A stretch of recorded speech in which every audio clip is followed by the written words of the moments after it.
కేటీఆర్ పై ప్రభుత్వ విప్ ఆది శ్రీనివాస్ ఫైర్ అయ్యారు. ఫార్ములా ఈ కార్ రేసులో ఏసీబీ నోటీస్ ఇవ్వగానే కేటీఆర్ హడలిపోతున్నారని విమర్శించారు.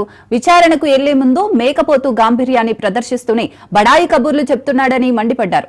ఏసీబీ విచారణకు హాజరై వాళ్లు అడిగిన ప్రశ్నలకు సరైన సమాధానం చెబితే సరిపోతుందన్నారు. ఈ కార్ రేసులో ఏసీబీ అధికారులు నోటీసులు ఇవ్వగానే కేటీఆర్ గారు హడలిపోతూ మేకపోతు గాంభీర్యాన్ని ప్రదర్శిస్తూ హాజరవుతానని చెప్తూనే బడాయి కబుర్లు చెప్తున్న సందర్భం. సత్య హరిశ్చంద్రుడిలా మాట్లాడుతున్న మాటలు మా ముఖ్యమంత్రి గారిని పట్టుకొని పరీక్షకు సిద్ధమా అంటున్నాడు. నార్కో ఎనాలైసిస్ పరీక్షకు మీరు సిద్ధమా అంటున్నాడు. నార్కో ఎనాలైసిస్ పరీక్షకో పాలిగ్రాఫ్ పరీక్షకో కోర్టులు చెప్తే మీరు గాని ఇంకెవరు కానీ సిద్ధం కావాలి.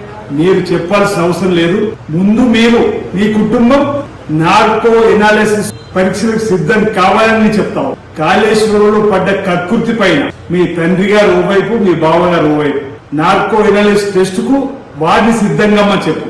లిక్కర్ కేసులో కవిత పరిస్థితి ఏందో నార్కో ఎనాలిసిస్ చేద్దామని అడుగుతాం. అడుగు మీ అక్కను కూడా.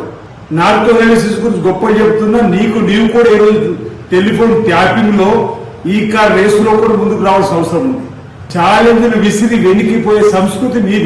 గంజాయి రహిత రాష్ట్రంగా మార్చాలని, డ్రగ్స్ రహిత రాష్ట్రంగా మార్చాలని మా గౌరవ ముఖ్యమంత్రి రేవంత్ రెడ్డి గారు చేస్తున్న ప్రయత్నంలో భాగంగా గతంలో ఒకసారి ఈ డ్రగ్స్ కు సంబంధించి గంజాయి సంబంధించినటువంటి రక్త పరీక్ష నమూనాలకు రమ్మని మా ముఖ్యమంత్రి ఇప్పుడున్న రేవంత్ రెడ్డి గారు అప్పుడు వస్తే ఆ పరీక్షకు రాకుండా పారిపోయింది ఎవరో అడుగుతా ఉన్నాం.